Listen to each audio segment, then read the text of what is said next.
Assalamualaikum warahmatullahi wabarakatuh.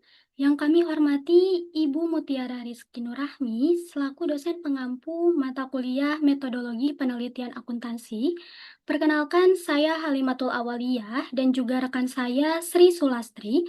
Pada kesempatan ini kami akan mempresentasikan proposal penelitian yaitu bab 1 dan juga bab 2 sebagai bagian dari pemenuhan tugas semester mata kuliah Metodologi Penelitian Akuntansi. Baik, langsung saja saya persilahkan kepada rekan saya, Kak Sri Sulastri, untuk menyampaikan bagian pertama dari presentasi ini. Baik, terima kasih Kak Halimatul Awaliyah. Di sini saya akan menjelaskan mengenai latar belakang. Dalam dunia bisnis yang semakin kompetitif, nilai perusahaan menjadi indikator penting untuk menilai kinerja dan daya tarik perusahaan di mata investor. Nilai yang tinggi menunjukkan bahwa perusahaan dipercaya memiliki prospek yang baik. Penelitian ini dilakukan pada periode dari tahun 2022 sampai dengan 2024, yaitu masa pemulihan pasca pandemi COVID-19, saat banyak perusahaan mulai menstabilkan kembali kondisi keuangannya. Dua faktor yang diduga berpengaruh terhadap nilai perusahaan adalah profitabilitas, yang menunjukkan kemampuan menghasilkan laba, dan struktur modal, yaitu proporsi penggunaan utang dan ekuitas dalam pembiayaan perusahaan. Fokus penelitian ini adalah pada perusahaan manufaktur, subsektor dan konsumsi yang terdaftar di Bursa Efek Indonesia. Karena sektor ini memiliki produk kebutuhan sehari-hari yang cenderung stabil. Namun, hasil dari penelitian sebelumnya masih belum konsisten. Ada yang menemukan pengaruh positif, negatif, atau bahkan tidak signifikan. Oleh karena itu, perlu dilakukan penelitian lebih lanjut untuk mengetahui pengaruh sebenarnya. Berdasarkan latar belakang yang telah dijelaskan sebelumnya, terdapat dua rumusan masalah utama dalam penelitian ini, yaitu yang pertama, profitabilitas yang diukur menggunakan return on asset atau ROA. Ingin dikaji apakah memiliki pengaruh terhadap nilai perusahaan pada perusahaan manufaktur, subsektor barang dan konsumsi yang terdaftar di Bursa Efek Indonesia selama periode 2022 sampai dengan 2024. Yang kedua, struktur modal yang diukur menggunakan debt to equity ratio atau DER juga dianalisis untuk melihat sejauh mana pengaruh terhadap nilai perusahaan pada perusahaan yang sama dalam periode yang sama juga.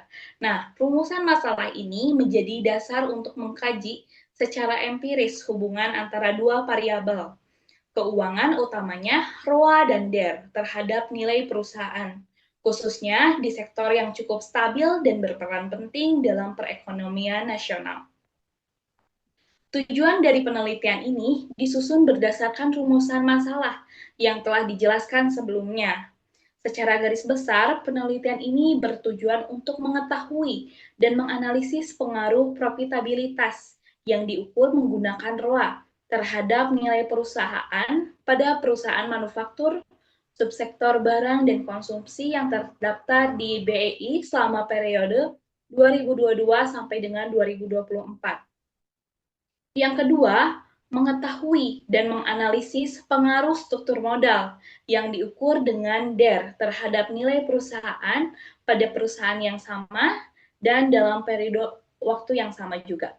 Nah, melalui tujuan ini, penelitian ingin mendapatkan bukti empiris mengenai seberapa besar peran ROA dan DER dalam menentukan nilai perusahaan, khususnya pada sektor barang dan konsumsi yang relatif stabil di masa pemulihan pasca pandemi ini.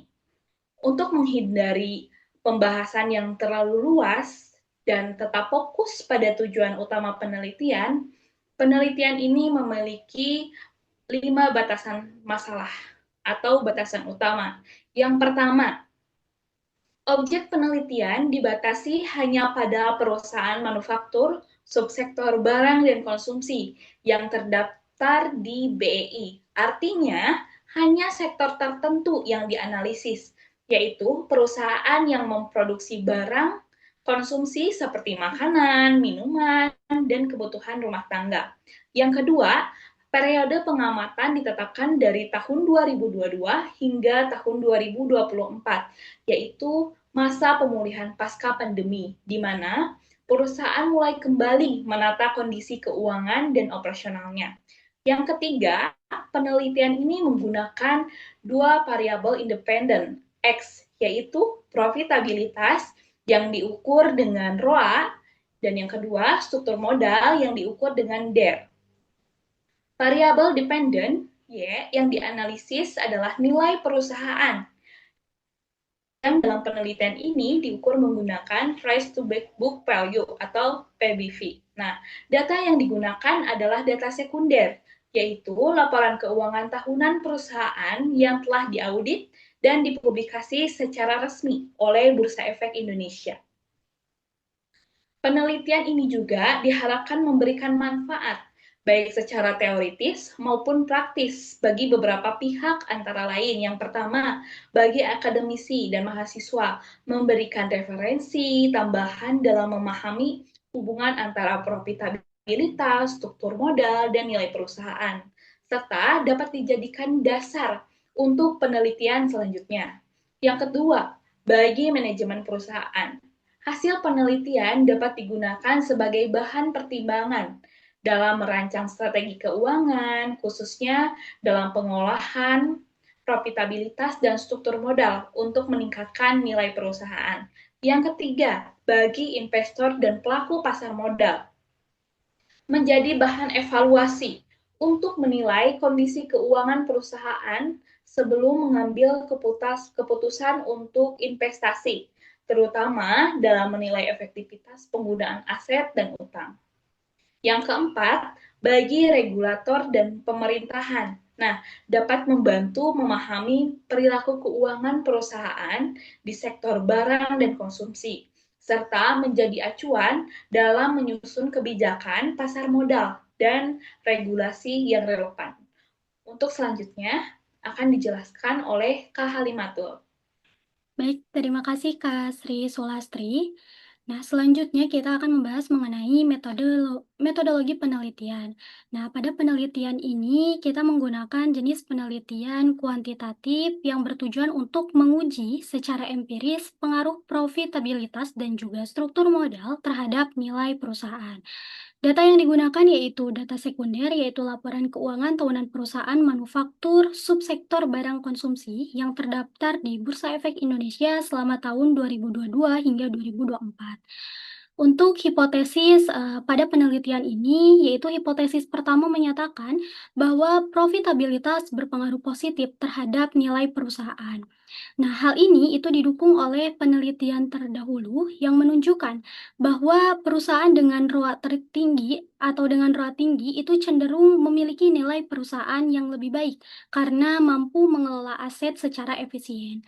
Yang kedua, hipotesis kedua itu menyatakan bahwa struktur modal berpengaruh positif terhadap nilai perusahaan. Nah, temuan ini itu selaras dengan penelitian terdahulu yang menunjukkan bahwa penggunaan utang secara optimal mencerminkan efisiensi pembiayaan dan juga meningkatkan kepercayaan investor. Nah, untuk selanjutnya, landasan teori pada penelitian ini. Terdapat 3 variabel utama pada penelitian ini, yakni terdiri dari 2 variabel independen dan juga 1 variabel dependen. Untuk variabel independen yaitu profitabilitas dan juga struktur modal. Untuk profitabilitas menurut Kasmir itu kemampuan perusahaan menghasilkan laba. Nah, profitabilitas ini mencerminkan efisiensi operasional dan juga efektivitas manajemen dalam mengelola sumber daya.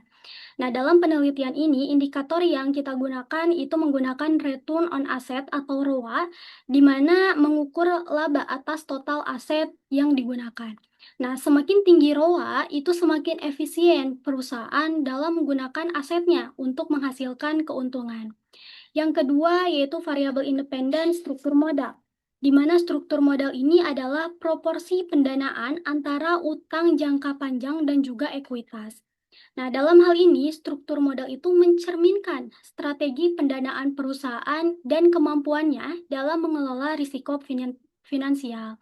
Nah, penelitian ini menggunakan indikatornya itu menggunakan DER atau Debt to Equity Ratio sebagai indikator struktur modal. Nah, si DER ini adalah rasio antara total utang dan juga dengan modal sendiri. Nah, rasio ini itu menunjukkan tingkat ketergantungan perusahaan terhadap pembiayaan eksternal. Untuk variabel dependen, yaitu nilai perusahaan, adalah cerminan persepsi investor terhadap harga saham. Nah, nilai perusahaan itu menjadi indikator penting dalam menarik minat investor dan juga menjaga keberlangsungan perusahaan. Dalam penelitian ini, yang digunakan yaitu indikator price to book value atau PBV, yaitu perbandingan harga pasar saham dengan nilai bukunya. Nah, rasio ini menunjukkan apakah saham suatu perusahaan itu dihargai lebih tinggi atau lebih rendah dari nilai buku perusahaan. Nah, selanjutnya yaitu metode penelitian. Pada penelitian ini menggunakan pendekatan metode kuantitatif untuk menguji pengaruh profitabilitas dan juga struktur modal terhadap nilai perusahaan. Sesuai dengan tujuan penelitian, pendekatan ini dipilih karena dapat menjelaskan hubungan antara variabel menggunakan data numerik. Kemudian untuk bahannya kita itu menggunakan data sekunder berupa laporan keuangan tahunan dari perusahaan manufaktur subsektor barang dan konsumsi yang terdaftar di Bursa Efek Indonesia selama periode 2022 hingga 2024. Dengan bantuan perangkat lunak yaitu menggunakan Microsoft Excel dan juga Fuse sebagai alat bantu pengolahan dan juga analisis data. Nah, untuk pengambilan sampelnya itu kita menggunakan metode purposive sampling dengan kriteria tertentu.